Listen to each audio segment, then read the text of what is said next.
Welcome to How to Be a Person, a podcast about life with me, your host, Giuliano Grimaudo. Tommy, thanks so much for joining me today. How's it going, man? It's going great. Thanks for inviting me. Yeah, I really appreciate you coming on the show. And you know this because I know you listen to some episodes, but if this is anyone's first time listening, this is me and Tommy's first time ever talking. I like to kind of just go in blind and hear people's story and kind of just follow my curiosity. So let's go ahead and get into it. Tommy, tell me a little bit about yourself and we'll go from there. Well, I'm a retired teacher and Okay. an author. And so I used to be living in Southern California. I thought I'd never leave. California Okay. had everything for me.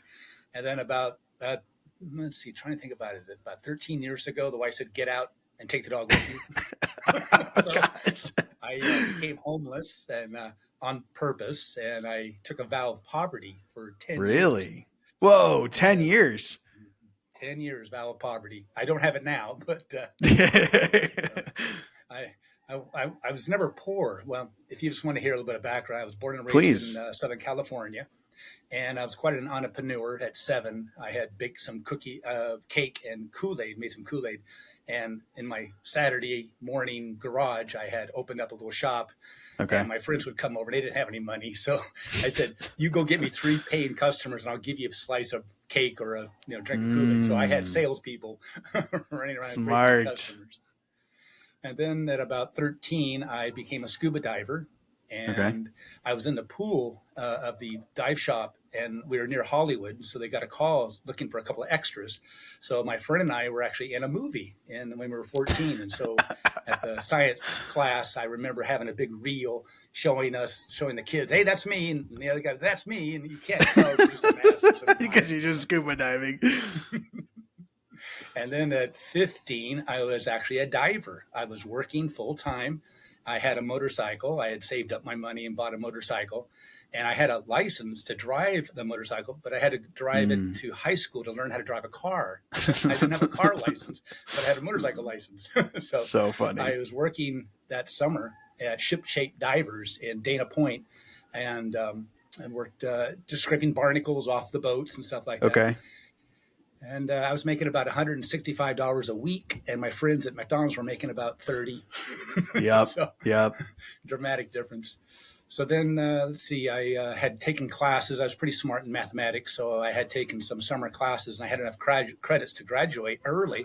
So I took the option of graduating in January, right when I turned 17. And a few months later, I had a car. I had a Mazda RX-3. I walked into the dealership with $1,000 cash, and I poured it on the table, and their eyes bugged out. And so they signed a contract at 17. I signed a car contract. And then let's see what else. Then I became an insurance investigator. I lied. Okay. I told them I was 19. They had my driver's license. They knew I lied, but they hired me anyway. Sorry, that's actually hilarious. As an investigator, that they hired you despite the fact that you lied. They're like, okay, that seems that's kind of funny. Investigator. So I had my own apartment, and about 2 months after graduating high school, I had my own apartment. It was only $95. I was just thinking about this. It was only $95 a month, and that included utilities. Wow. So, life was pretty good back there. It was in the 70s, of course. So, sure. And then what else? Oh, then I could see the future, looking at the other guys that I'm working with and seeing they're 45, 50, and they're doing the same thing I'm doing. I was going out to people's houses, taking a picture of their house or their car, or going to a business, taking a picture of the business. I was the eyes and ears of the insurance company.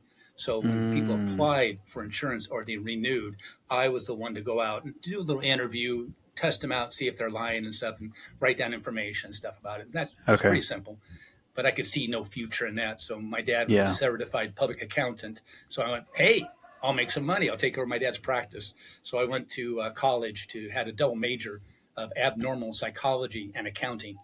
Okay. So psychology and accounting. What a crazy combination! But I was actually at Napa State Mental Hospital, not as a guest, but I had keys, so I spent time at Napa State Mental Hospital, which is one of the major hospital in Northern California. Was at Napa because I was going to school at Chico, which was up in Northern California, and that was quite an experience that I had with autistic children.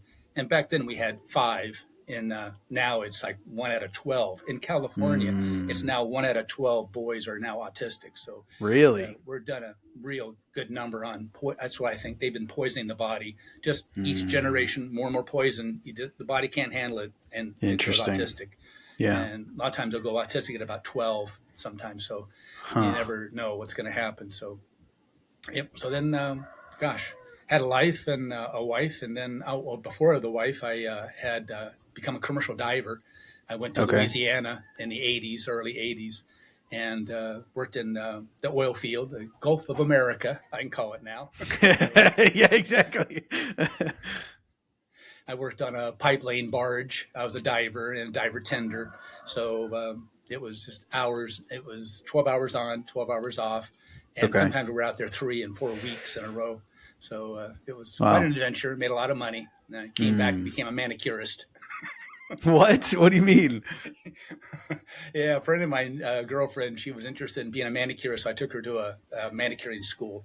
And upon leaving, hearing about it, I said, "How do men doing this?" He said, "Women love to have their feet rubbed by a guy." I'm going, "Wow, environment of women." So you're asking me why I became a manicurist? So, yeah. So I was at my first nail shop, and that's where I met my wife, and so it worked out very well. So then, she's going, "Manicurist, that's not really too stable." And I went, "Yeah, that's true."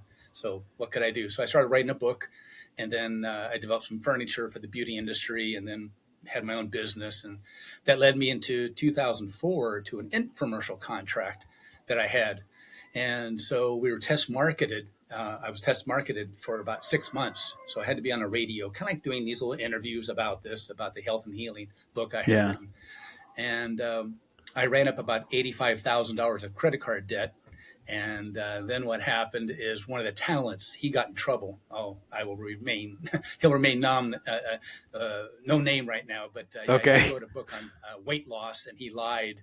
And so the FTC came down hard on the company and him. So my contract was canceled, and I was left with $85,000 of credit card debt. Now, how would you do that? Well, I was promised $100,000 a month. It was going so well. They knew this was going to be a really Holy cow. good one. Yeah. So you're like, 85,000, whatever, like one paycheck and it's done. Yeah, exactly. So then, that put me in a tailspin, a little bit of depression. So for about a month, I woke up one morning thinking about my dad being a CPA, and I'm going, wait a second, the bank doesn't have an invoice. I don't have a debt with the bank. And I do have a memory, because there's a book called Modern Money Mechanics that's put out by the Federal Reserve, and it was required reading in our accounting class to know about how the banks work. And so it says right there, banks accept your promissory note. Then they write numbers in your free checking account. That's how they make money. You sign a promise to pay them back in whatever you want to call it, money, currency, Federal Reserve notes, fiat, whatever you want to call it. So you promise to pay that back first. Now they got you. And then what they do is they write numbers. They can write any number they want in your checking account, and you got it. So you spend the money, and that's what we have, inflation. So all you got to do is a little bit of research, do a 1776 to present inflation rate, and it'll show you it's flat lined all the way until about World War II, straight up. Really? So I believe the Federal Reserve purposely caused depression. And that's well known. They all talk about that they raised the interest rates to choke off the economy. But why? What was the purpose? They wanted to eliminate banks. Because remember, 1913 is when the Federal Reserve was created, and they had no power. They were just a few banks. So they create the depression, make all these banks go out of business. They absorb them, take over, whatever they want to do. And now they're in control. And that's when they started the fractional banking system. Then that's where they accept the promissory note, and they write any number they want, and they cause inflation. Because when you put more dollars in the economy, the prices have to come up. So if you know you're going to create inflation, someone benefits. And of course, the wealthy, whose employees work at the Federal Reserve, who work in Congress. So if you know inflation is going to happen, buy property today, sell it later, you're going to make money. And then buy it again and sell it, sell it. And if you know that, then you take loans out today and you pay it back cheaper. For example, my wife was a nurse, and so her student loans was $100 a month. when she was paying about $15 an hour when she first started, it took Yeah. about 7 hours of her work to pay it back. Then a Yeah. few years later, she got more credentials and she became a deep per diem nurse. That was $25 an hour. It took only 4 hours to pay back the loan. So you can benefit in inflation, and that's what's happening. So that's what the banks did, is they purposely shut down the other banks so they could consolidate, and now they're in control. So every war is a banker's Interesting. war, as they say. Interesting. Well, I remember, like I said, I don't know much, but I did know that you were talking, like, part of what you talk about is this stuff having to do with debt, and I want to get into that. But before we do, I kind of want to talk a little bit about your story, because it's quite varied and interesting, and I love it. Like, let me just say first up, I love it because honestly, it kind of reminds me a lot of my own story, not because I did any of the same things, but because I did so many different things. And, I was just talking to somebody else earlier today, about how, like, it feels like, okay, like when you live your life, right? The past already happened. Like, it's essentially non-existent. It's gone, right? You can't go back to it. You can't change anything. It's done. The future, none of us know. And we don't even know if we're going to be here tomorrow. Right. And so ultimately all we have is right now. And if that's true, it means that our life is basically just a series of nows, a series of moments where we go, hey, am I having a good time or not? And so for me, I look at my life and I'm like, that's just what I did, And I don't think I was overly reckless, but I was just like, hey, what am I feeling drawn to right now? And that's what I did. I just kind of did whatever excited me or interested me at the time. And it's led me down a kind of a crazy path. And, even right now, I have a few different things going on. But it's cool to meet someone else who, like, very similar, where you're like, oh, I guess I'll do this now. And like, oh, I guess I'll do that. And then I'll be a manicure. It's like, what? It's just like out of nowhere. Oh my gosh. From macho diver to a feminine manicurist. So Yeah. And I was always introduced as, and I got a new manicurist and he's not gay. So that's how I was introduced. I'm not gay. That's so funny, because that's got to be like the case in the industry, right? Like most are. Yeah. That is so funny. So you know what I was curious about though. So before we get into the stuff about the debt, you said you wrote a book before. What was that book about? Well, it was about health and healing. I had written Okay. another book before that on how to open a salon. So I was selling the book at beauty schools. And so if I use my own name, then I go, what, have you done it? I went, no, I don't know how to open a salon. I can figure it out. Here's, it's pretty simple. It's business. But here's the idea. Yeah. So I interviewed lots of other people. So I use a pen name, Tommy Kilpatrick. So I've been using that name as my pen name ever since then. So. Oh, really? Okay. Interesting. And what was the other one? You said it was like a health and wellness or something? Yeah, it was on reflexology, massaging the hands and feet. So I had developed a piece of furniture, and because bending over doing a pedicure hurt my back and neck, so I raised the client up into a tower chair.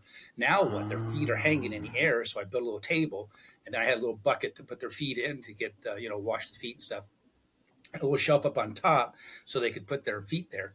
So I went to a trade show selling this, and my girlfriend turned out to be the wife later. She said, how many did we sell? And I went, none. She said, what'd they want? And I said, that poster on reflexology. Well, how much you sell those? I didn't sell it. So I'm not the brightest one on the block. Then I started selling charts, then books, and then people wanted classes. So I started teaching classes, and then people wanted to be an instructor. So I had to teach people how to be instructors. So it turned into a very big business, and very well. And that's where I got noticed by an infomercial company, and that's what they wanted to do, is put me on the air and television. I see. It was such a compelling event to relieve people's pain. So that's kind of how it all started. Yeah, yeah. Okay, well, so let's talk about the debt thing. First of all, I mean, like 85,000 is a lot for right now. So what year was this though that this happened? This 85,000? 2004. Yep. Okay, yeah. So it was even more back then. All right, we're talking about inflation. 85,000 is a lot. So tell me a little bit about this. I remember when I read, I take a look at your bio, and it was something about how, like, they're essentially Yeah, I mean, tell me about it. I'm curious to hear Okay. more. This is my own personal experience. So now that we're kind of diving into this thing here, don't believe a word I have to say. I am a doubting Okay. Thomas. So I invite you and your audience to also be a doubting Thomas. So I sent you some show links. So there's some Okay. links there to prove what I'm saying. And Okay. take this podcast to anybody like a CPA or anybody who's had one class of accounting, and they'll tell you I'm right. They've never Okay. heard of this before, but they're going to go, yeah, the bank does not have an invoice, so there is no debt. And since you didn't sign a promissory note, there is no loan. And fraud undoes all contracts. So, oh, you use the card, you got to comply with their terms and conditions, not when there's fraud. So, what happened is that I woke up one day thinking about my dad and about him being a CPA, and I realized it wasn't a debt. So, I started looking into more legal research. And my father in law at the time was an attorney and a judge. So, we had Okay. long conversations about this. So, I decided Mm. on my own to file 3 federal lawsuits because I had seen a video by a guy who said it's so easy, it's so simple. The judges are so forgiving, they're so helpful because they know you're pro se. And I went, no, that's not what I found. So Yeah. I filed 3 federal lawsuits, and things were going along pretty good. We had the bank was about to send one of their employees to my office to be deposed. A deposition was to get to ask questions under oath. So if they lied, they would be under penalty of perjury, so they'd go to jail or a fine. And I Okay. don't think they found an employee who was willing to take that risk, who didn't have an invoice and didn't have a promissory note, so they had no evidence. So all of a sudden, I got called into court. And my father said, that's very strange. Judges only want to know right now scheduling. They just want to see when's a trial, all that kind of stuff. So here I got called into court and not the defendants. So I showed up for court. They said, Mr. Kilpatrick, do you have a credit card? Well, let me start at the beginning.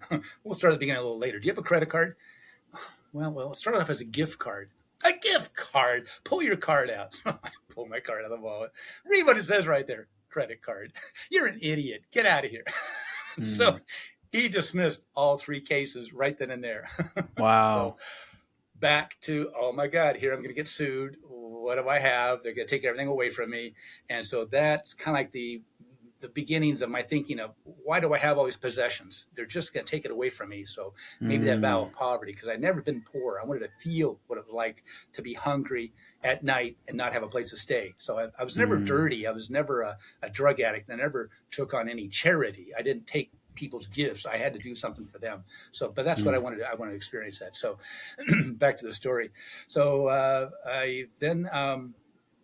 I looked at my credit report like a month later, and all 3 credit cards were off my credit report. My score went up from in the 500s. It jumped to like 650, 675 right away. Yeah. And I went, how'd that happen? So think it through a little bit. If I appealed the court's decision to dismiss it, I could have been back on track. So if the banks take it off your credit report, where's the evidence? Where's the evidence of a debt? I didn't have one. So I couldn't say that, hey, they're committing a crime, because that's what I'm saying is the banks are committing bank fraud all around the country. Really? What is that? I mean, what is, so I don't understand. How is it fraud? Right. So let me just take a drink of water here. Sure. So what I'm saying is that there are true credit cards. Okay. Okay. So, Giuliano, you need tires for your car. So what do? You go to a tire store, right? Big O, Okay. right there in Phoenix. So Yeah. you go in and you say, about $2,000 for tires? I don't have that kind of money. Oh, Giuliano, why don't you apply for the in-store credit card right there? And if you're approved, you'll get it. Sure enough, you're approved. They put tires in your car. They balance them. They spend all the time and money, and you drive away. And you didn't pay for those tires, did you? No. No, you didn't pay for it. No. But you basically promised. No, you didn't. There was no loan. So they have an invoice. So you're going to get a statement at the end of the month, which is true. Okay. And in that statement is about the unpaid outstanding invoice. So if you say, where's the invoice? They got it. They have the day, the tires, the size, the balancing, the cost of putting it on your car, everything. And they shipping, receiving, taxes, terms and conditions. It's all there on an invoice. So okay, that's a true credit card. So, but then you say, well, Tommy, I went to Walmart and you're telling me I don't owe that? No. Wait a second. Walmart's just like a tire store. It's a store. Look on the back of your Walmart, Amazon, any store card. And if it says issued by Bank of America, Citibank, Wells Fargo, Bank of London, Bank of Tokyo, Bank of India, it's worldwide. It's a phony card because the bank never sold you tires. They never came out to your house and did a plumbing job. So, oh, I see. There's no invoice because there's no, there's like there. Okay, I get what you're saying. yeah, There's no like they haven't sold you anything. They're it's a line of credit, but also so there is no invoice. No, now I'm curious what you have to say because it's a line of credit. That's the point, right? Is that here you could spend this money. See, that's where they're playing tricks. So if law is language and language is law. So if you say you have credit card debt, you've got it. There's nothing I can do about it. But we're watching TV and we see a bank robbery and we say alleged bank robber. All I want you to do is add the word allege. So this is an alleged credit card. So now we know there are true credit cards and there are now phony ones. So there's bank issued alleged credit cards. So that's how it's separated. You owe the money on a true credit card because you took the person's property. You took their service. You didn't pay for it. This is not a get out of debt scheme. I am a victim's right advocate. Okay. I'm trying to explain to you and your audience that you are all victims, me too, of bank fraud. And so what happens is that's what the banks are doing, are deceiving us.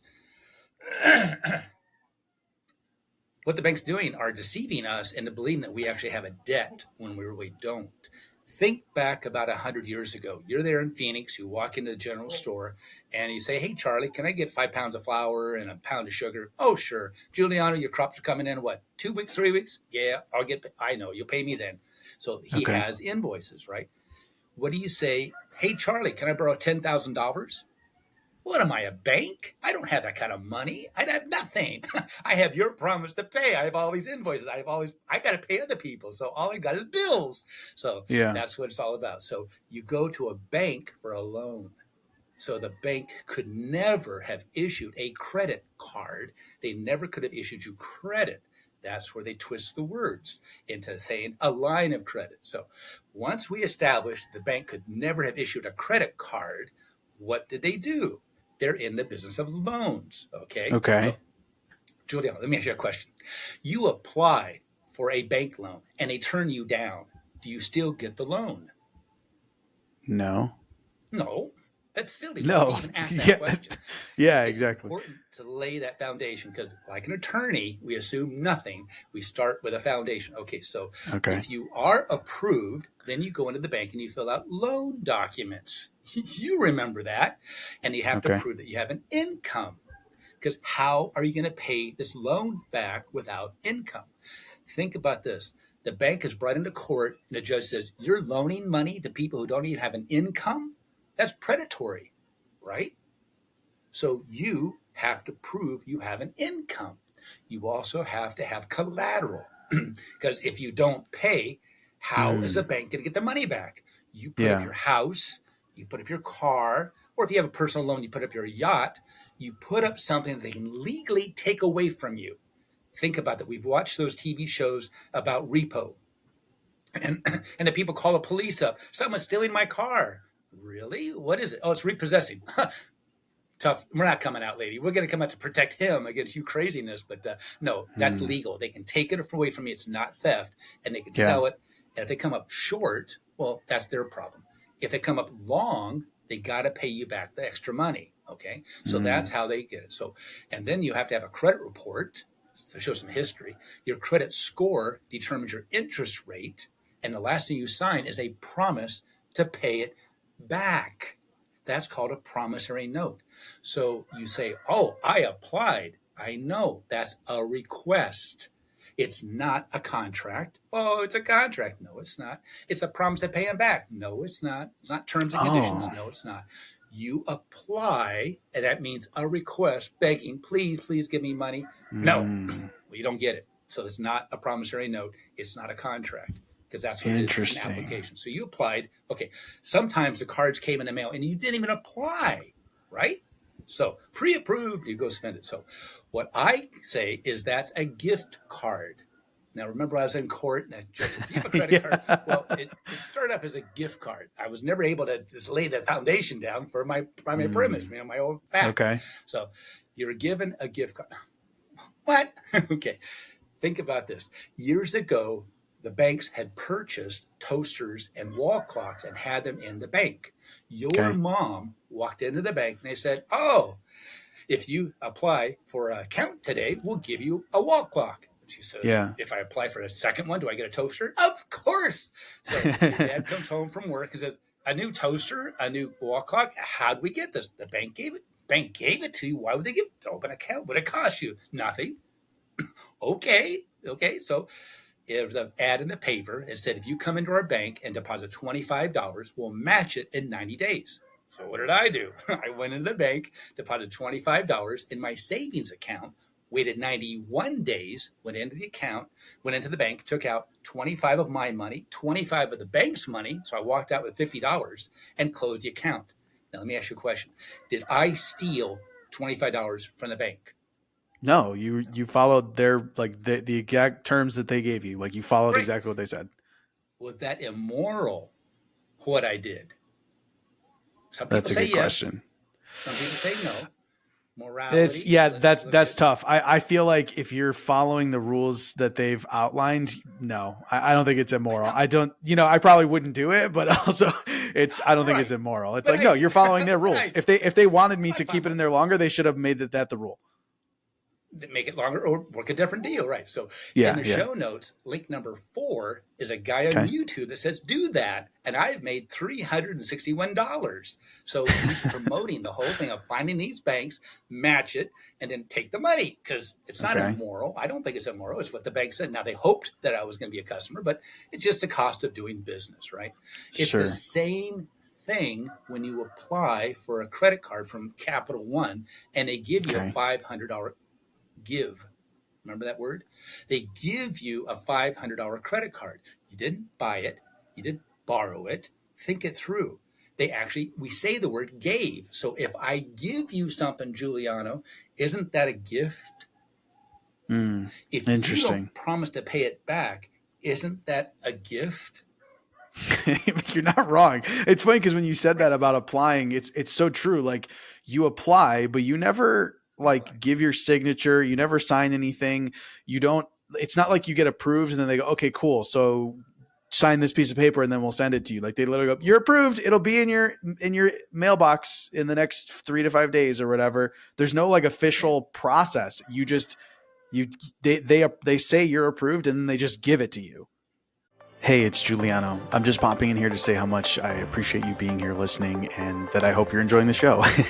The more support that the show gets, the more episodes can be produced. And if you can only support by sharing or leaving a review, I appreciate that so much. But if you're the type of person who would like to support the show directly, visit howtobeaperson.co and click support the show. Every bit of support means the world to me, and even more so those who do so monthly. No matter what, I appreciate you being here listening. I love what I do, and it's because of people like you who listen to the show that I get to keep doing it. Thanks again so much for being here. All right, back to the episode. Because they want you to be a customer, right? Okay. Yeah. The banks advertise, they spend money to get you a customer. Why that big deal?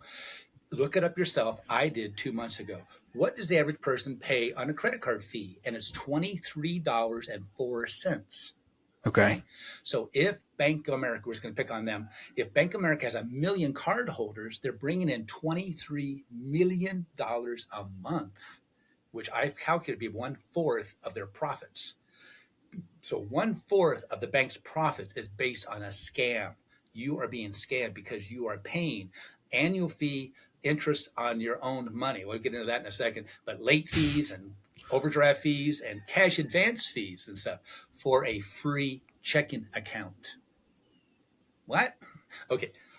Banks are all about loans. So if you have no money and you go into a bank, you hope to come out with money. And what they always do is they open up an account. How do you get access to the loan? Oh, here's your account number. Okay. So they can give you a check but it has to come from an account, because accounting means you count. So when they Yeah. counted out your money, it was Yeah. in an account. So that's how you got access to it. Is I see. So just so I understand, when they give you a when they give you a loan, they essentially create an account with money in it and then give you the money from that account. That is how the loan process works, is what you're saying. That's how the loan process. Okay. So when you have money and you put it into a bank, it's actually a loan to them. And we'll get into that in a second. Okay. So here's what's happening is the banks, when you apply for this credit card, you don't have to submit any proof or evidence. You don't sign a promise to pay them back, because it's not a loan. Because in the second show note, it's going to say there that the Federal Reserve, from the book Modern Money Mechanics, what they do is they accept your promissory note and they write numbers. So that never happened. Okay. So I'm contending that you got a gift card to, like a toaster, like a wall clock, like matching funds. They figure out a way to get you duped into being a client, being a customer. So now, what's the big deal? Well, if you're paying on average $23.04 on fees, that's for a free checking account. So in 22 months, call it, I round it off to 23. In 23 months, the bank on average has made back their $500. So they invested $500 from their advertising budget. Okay. So let's think this through. You get a card in the mail from Bank of America, unsolicited. And so what do you want to buy, Giuliano, right now for $500? We're in the now, in the moment. You get a $500 gift card for, I contend, from Bank of America. So what are you going to buy for $500? One thing. Let's say a camera. Perfect. That's a perfect example. So you go to a camera store and you pick out the $500 camera, because that's what your limit is. Limit? No. If you use the language of the criminal, you'll never win the argument. It's a gift card. So you went into that store and you bought a $500 camera, and you're walking out and the person says, wait a second, did you pay for that? And you show them a receipt, right? So who owns that camera? Me, because I have the receipt. You have a receipt. You have evidence that you own that camera. But did you pay for it? No. No, you didn't pay for it. So who paid that store that night or the next day? The bank. Someone. The bank. Bank of America. Okay. So that's how they got paid. They were paid. Now, is that store going to send you a statement at the end of the month with an outstanding unpaid? See, you're already going, no, I know. No, they got paid already. They already got paid by Bank of America. I own the camera. They can't take it away from me. I own the camera. So the bank has already been paid. Right. So you're going to get an invoice at the end of the month from Bank of America, and then make it look like it's a bill. Well, let me ask you a question, Giuliano. In your normal checking account, you get a statement at the end of the month. Is that a bill? No, it's just an accounting of the transactions. Right. It's a meant means action. State means to say something. So the bank is saying something to you. They said, this is your beginning balance. Is that true? This is your deposits. Did we miss one? Did we duplicate two? You're not going to tell us. Checks and credits and other fees. And here's your ending balance. Is that true? And you're going to go, wait a second, that's not right. And that's where you have a chance to correct things. Okay, so it's not a bill. But Bank of America makes you think that it's a bill, because if you don't pay it, what happens? You get charged interest, overdraft fees, all kinds of cash advance fees and annual fees for a free. It's a good point, because they send you a statement. Like, that's exactly what it's not a bill. It's so funny you say that. Yeah. It's just crazy, because I'm just sitting here thinking that's such a good point. Like, you don't get that from anyone else. Like, you don't get a statement from anyone else. You get a bill, you get an invoice, and it's like, but when it's a credit card, it's a statement. Now we're saying bank issued alleged credit card statement. Okay. Yeah. Sorry. So I know. Truth. We can win the argument. When we start using their language, we're going to lose the argument. Okay. So you have now think about this here, is that the statement comes and, you have not had an experience like I have. We are in the now. Okay. My first job, I never became a CPA. So I can do the work of one, but I just never got the credential. So I'm in my first job as an accountant. And the CFO, which is a CPA, walks up to me and puts a finger in my face, says, if you pay from a statement, I'm going to fire you. And that is in my mind today. Okay, I still see him coming up angry, but he was nice. Huh. But he had to impress upon me, never pay from a statement. That's because it's not a bill. It's not an invoice. Our owners of this company make deals all the time. So you never can trust that statement. We could have paid that bill last week before you were hired. So how do you know it's true? You only pay from an invoice. And look right here. See in a corner, it says a department head approved it. Only on approved. Because in the news, there was a guy who sent all these invoices to all these companies that looked like it was coming from Microsoft or from Amazon, and people paid. It looked like it, so they didn't verify it. So this guy has made millions cheating people. So you never pay from a statement. You only pay from an invoice. Since the bank does not have an invoice, there is no debt.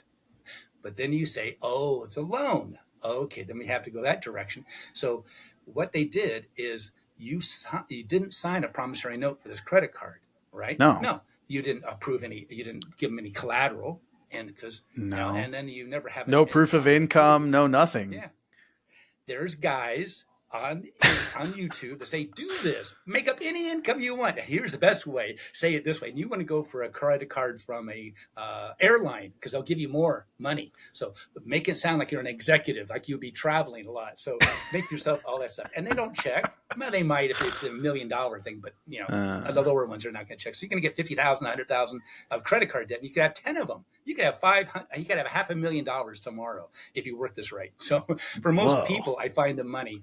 One podcaster I talked to about 3 months ago, I found him $20,000. He didn't even know he had. So another podcaster contacted me about a month ago and said he just got sued from Citibank for $3,300. And so what do? He had 4 days left before the default judgment.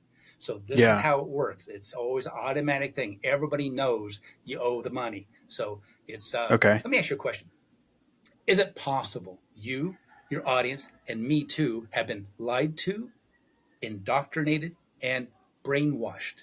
Is it possible? Oh, yeah, of course it's possible. Of course it is. A lie is a lie, and we know that is a lie, okay? But what happens if it's told generationally? Giuliano, this is a credit card. The bank was so nice to us, they extended a line of credit. So if you use the card, you buy things, and you've got to pay the bank back, okay? So, and then if you don't question it, you're brainwashed. So I am dealing with brainwashed attorneys, judges. The whole system is brainwashed. I'm trying to get you to question it. So if you question it, now you go, oh, okay, wait a second. Maybe mom wasn't right. She's been lied to. She told me, and she wouldn't lie to me, but she was told a lie. She repeated a lie, and that's what we call indoctrination. So that's what I'm dealing with, are people who give me back the line. Oh, you have a line of credit. No, not really. So what happens? So you're a good person. You get this statement, which is not a bill, but you think it's a bill. You write a check out from Bank of Arizona. That's where your money is. You have money in Bank of Arizona. You have a checking account. You get this credit card from the Bank of America. It's a bank issued alleged credit card, but you get this card in the mail. You use it. Here's a $500 bill, you think. So you write a $500 check from your bank to Bank of America. Isn't that the first time the Bank of America has ever seen your money? Yeah. Yeah, think about it. That's the first time Bank of America has ever seen your money. Remember, banks are only about loans. So if you have no money and you go into a bank, you hope to take money out by a loan. When you take money and put it into a bank and leave it there, it's a loan to the bank. You've never heard of this before, but in the show notes, the very first link is a legal website that says you do not make deposits. Banks do not loan out depositors' money to you. What they do is a loan. They have a fiduciary responsibility of protecting it. And as you spend your money by writing checks, using your debit card, it goes down. And then if you want to, you can add more money, right? Well, the bank has got this scam going. If you don't pay $500, we're going to charge you interest. And that's the $23.04 on average.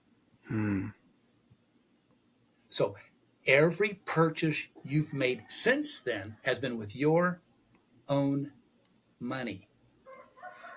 The gift card got you to be a customer. You sent money to the bank.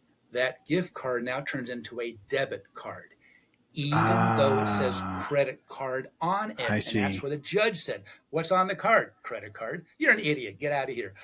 Whoa, whoa, he's like a judge. We have a chance to explain. No, he wouldn't let me explain because he didn't want it to be revealed that the banks are Yeah. committing worldwide fraud. And one Wow, that's fourth of so profit is interesting. based on you spending money on every month paying the bank for a free checking account. Yeah. Okay, so here's what I'm curious of. Is this why you asked me before about like, oh, if you put the money in the bank and you come back on day 91 and pull it out, would you do it?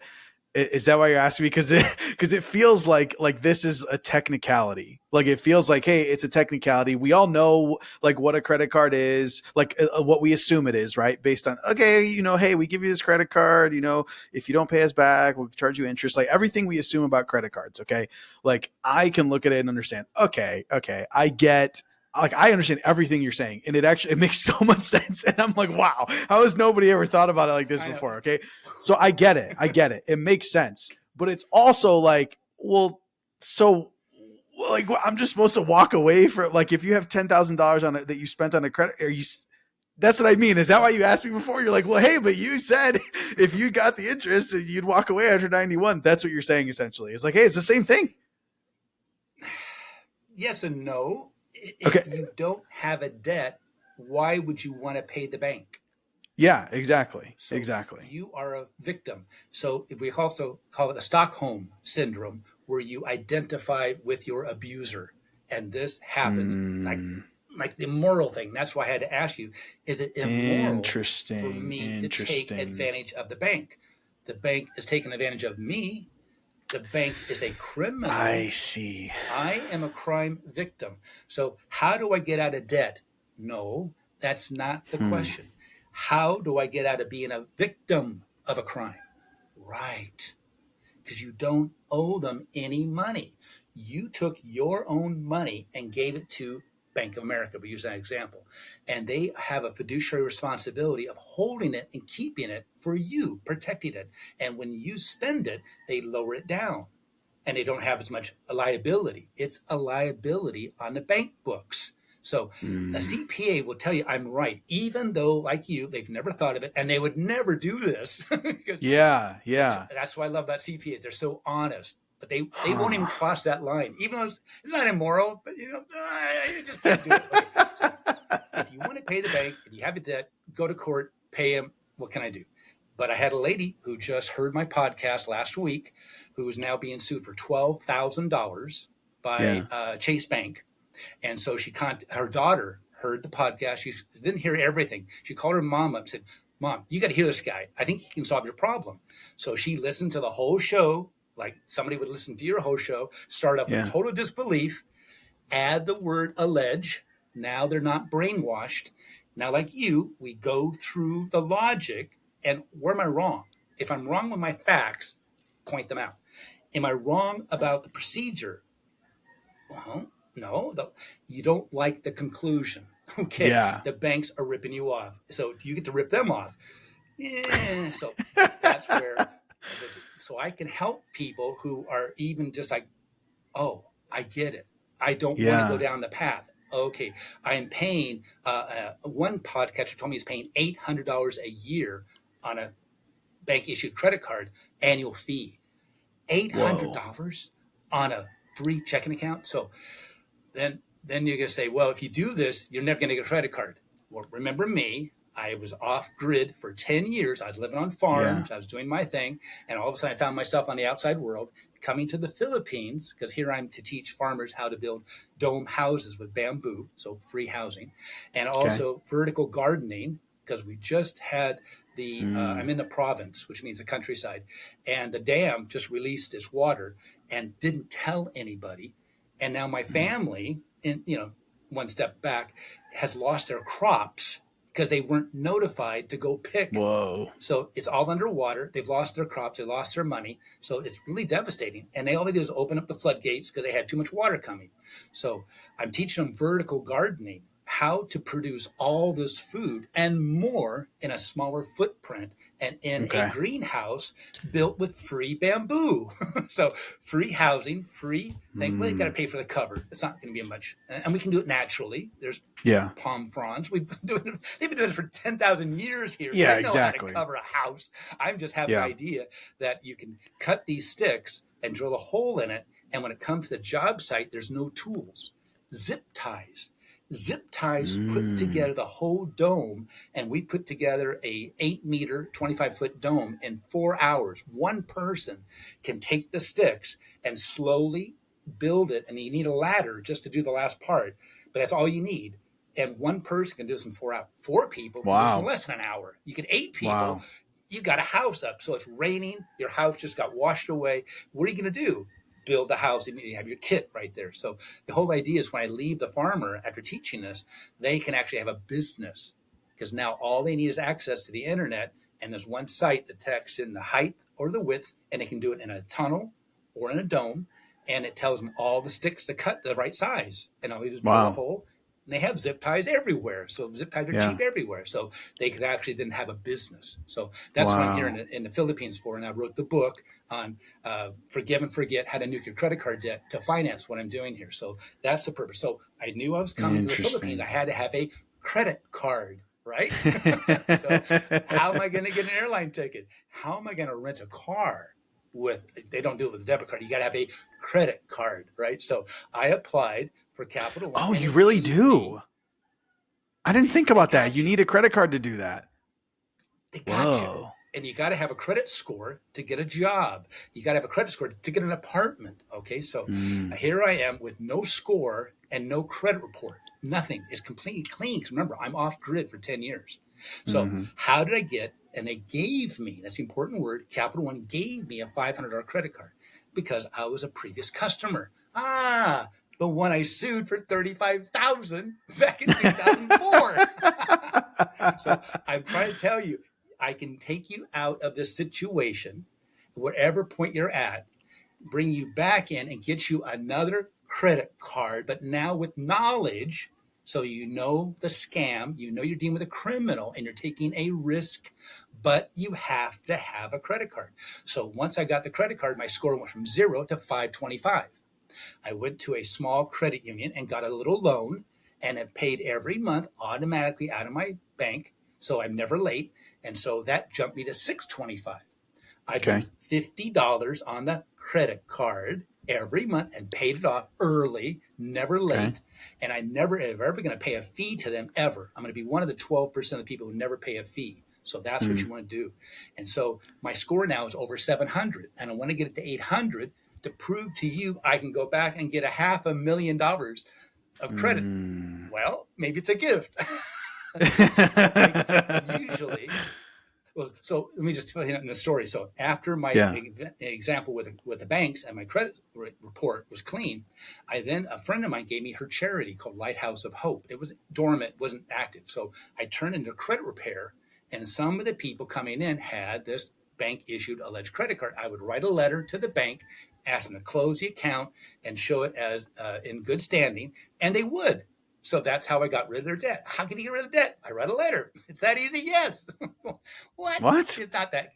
That's what I do. So what I'm doing now is, like with the people here who are a victim of a lawsuit, we have to act. We don't like that. That's the worst place. We want to send the bank the letter first before you get to it. But if you're in a lawsuit, I can help you with that.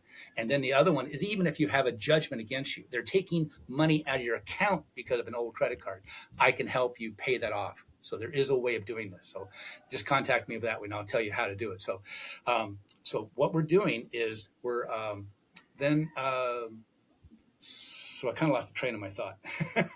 No, it's okay. So you were talking about how they were building like the houses and stuff, and so I had to have a credit card. So I came here, and that my score is now, and that's what I'm going to do is get it to 800. So then I can show to you that it works. So I can get to 800. So it's not a permanent debt. So, but you're a victim. So here's how you do it. Okay, first of all, if you are a victim, you got to have evidence, right? So what evidence do you have? Your credit report. Okay, so that's the first thing I asked the lady, was who's just been sued by Chase Bank for 12,000, is get your credit report. She got it, and it says, what's it say there on Chase Bank? It says charge off. Perfect. There you go. That's the crime. There's your evidence. So you got to complain to the police. But if I call up the local police, they're not going to do it right.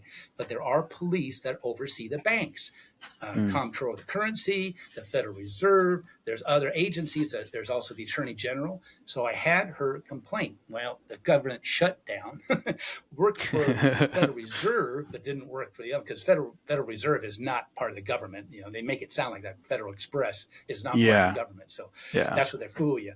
So she complained by letter to those agencies and to the Attorney General that there was a fraud. She's a victim. Perfect. And then she sent a letter to the bank, but she's already being sued. That's right. So today she got her counter complaint in by email. So she's looking through right now, checking things, making sure, and she's put it in her own words. So she's going to file this with the court today. She's got a 20-page counter complaint. So when someone sues you, you can sue them back for free. It's easy. It's still it's not difficult at all. It's simple. So, and now we have discovery. So she's now going to have a deposition in 2 weeks doing what I did. Ask the bank to come to your office, do it through Zoom.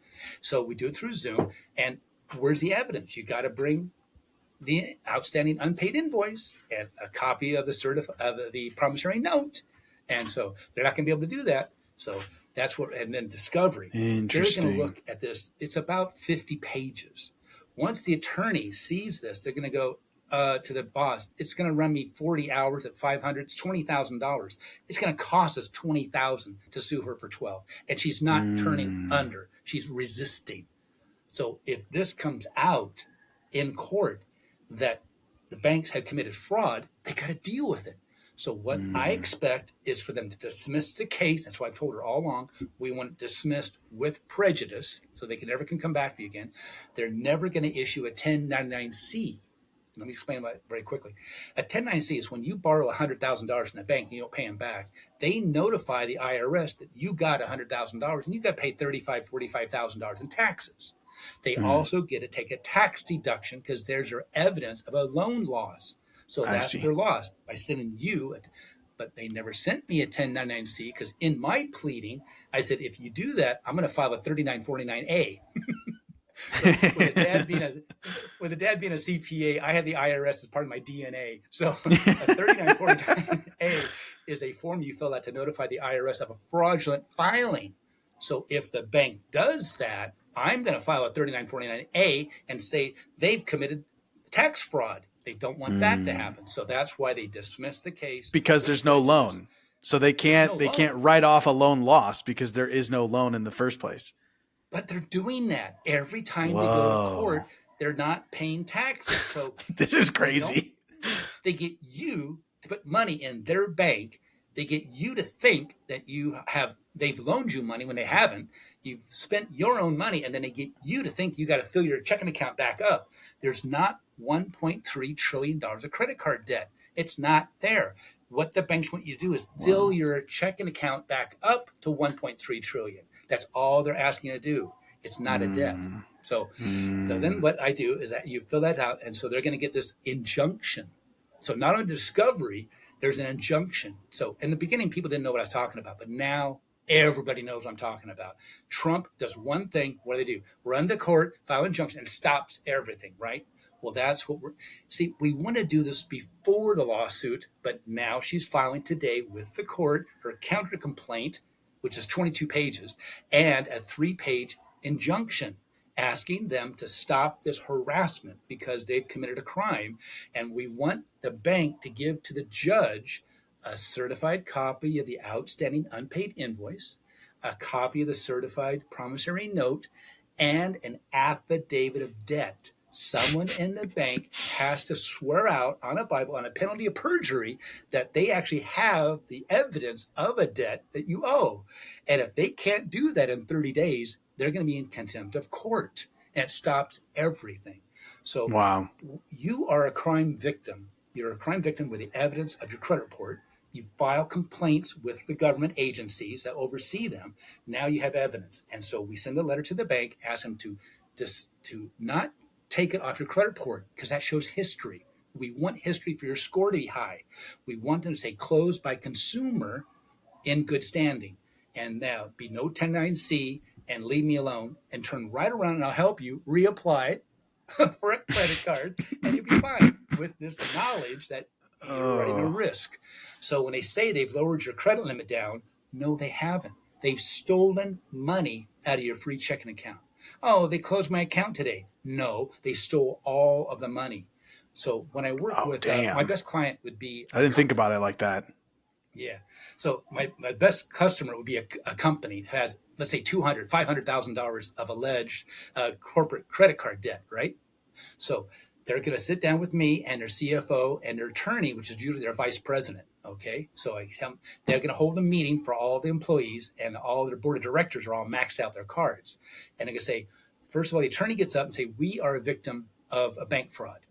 He sits down. The CFO, the CPA says, there never was an invoice. We don't have a debt with the bank. And because of federal banking regulations, we never signed a promissory note. So there is no loan. So we've been duped, we've been lied to about this. And we're going to send a letter to the bank, Bank of America, Citibank, we got Wells Fargo, we got 10 banks. And if you want to put your name here, get your, but first max out your card. It's not maxing your card, it's withdrawing all your money because when you close the account, they're going to keep the money. Normally, when you go in and close your checking account, oh, Giuliano, I'm so sorry to see you leave. Here's your $3.15 you have in your checking account. They always give your money back to be zero because they can't close it out unless it's zero. These, they steal the money because they're criminals, they're banksters. So they're going to tell all the audience, if you want to, we're going to send a letter, but first, withdraw all the money out of your account. And that's how I find people money. So I could find this company $100,000, $500,000, who knows? And it usually never costs them anything because we split what they find. So they're all happy. I see. In 45 days, it's off their credit. It's not off their credit report. It shows closed by consumer with good standing. Yeah. Wow. Interesting. So if someone, wait. Oh no, go ahead. That's not going to work. Okay. And if you look at your credit report in 45 days, you got to give them time to, reapply, go to your credit report and be refreshed. So after that, then you send a letter to the credit reporting agency. You have the documentation. You have the crime. You've filled out all these forms to the government. You've sent a letter to the bank. You've demanded that they close it. But you can't make the credit reporting agency say closed by consumer in good standing. And all you do is remove it. And by law, because of fraud, and you have the evidence of fraud, they have to remove it from your credit report. That's where I can help you restore your credit score if it gets lowered. Interesting. So you have a book about this, correct? Mm-hmm. And what's it called? Yes, it's called Forgive and Forget. And we're not asking for the bank to forgive. We are forgiving the bank for the fraud they've committed on us. So forgive the bank, forget about it, how to nuke your credit card debt. So it's called Forgive and Forget, How to Nuke Your Credit Card Debt. From Tommy Kilpatrick. Tommy A. Kilpatrick. You just type up my name. It's the only book. It's on Amazon? It's on Amazon. It's sold worldwide. And you can reach me on Facebook. Tommy A. Kilpatrick is the easiest way to reach me. And in the show notes, I'll have my email and stuff like that. But I offer a free 15-minute consultation. And if you take me up on it, like Valerie did, I sent her the book for free. So now she gets to enjoy the book. If she wants to do it on her own, go right ahead. So how do you help people with legal things without being an attorney? That's called a private membership association.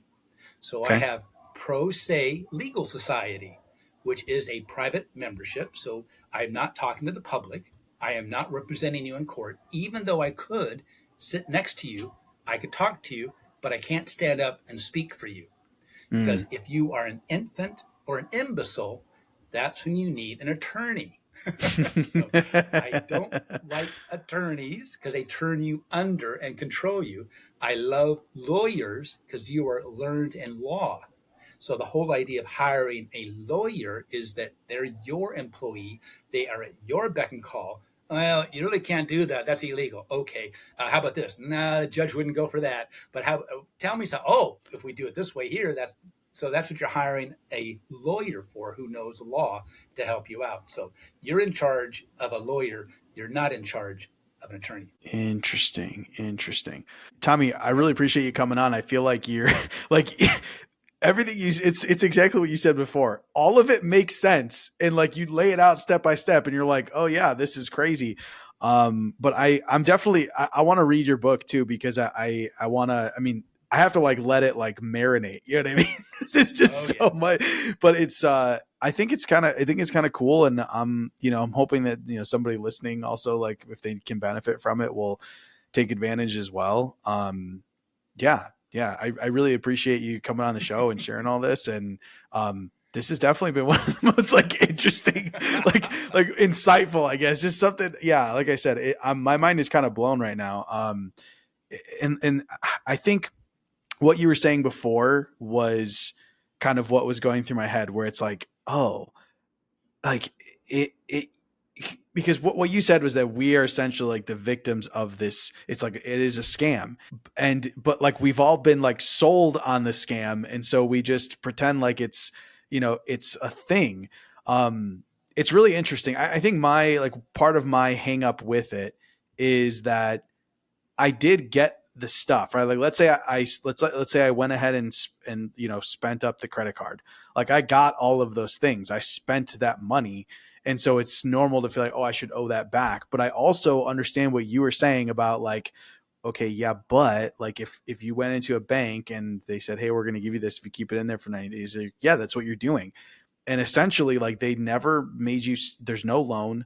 What were the two things? It was like, there's no loan and no invoice. What was an invoice? No.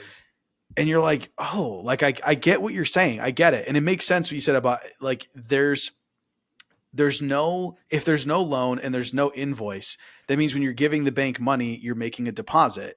And so it's essentially what they're doing is they've created an account that like already has money in it.